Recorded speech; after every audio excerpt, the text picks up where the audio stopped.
पुरा भरोसा गरेको सिक्किमको पुलिसहरूमाथि, सिक्किमको प्रहरीहरूमाथि हामीलाई जुन प्रकारको विश्वास थियो त्यो पूर्ण विश्वास अब सिक्किमे जनतामा छैन।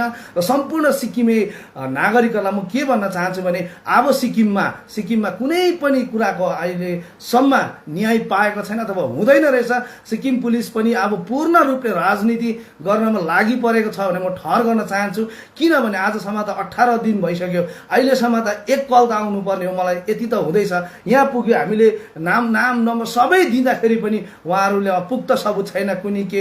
अरे यत्रो गाडीको नम्बर प्लेट छोपेर सिक्किममा दिनदहाडै तिनीहरू खुकुरी र मार्तल बोकेर हिँड्दैछ, छुरीहरू बोकेर भने सिक्किमले पुलिसहरूले के हेरिबस्छ? हामीले भन्दाखेरि उहाँले थाहै पाएन भने ठिकै छ, गाडीको नम्बर उहाँहरूको बस्ने एड्रेस सब कुछ दिँदाखेरि पनि उहाँहरूले केही पनि कुरा गर्नु सक्दैन भने हामीलाई पूर्ण विश्वास, मलाई चाहिँ पूर्ण विश्वास छैन सिक्किममा। त्यसले गर्दाखेरि अब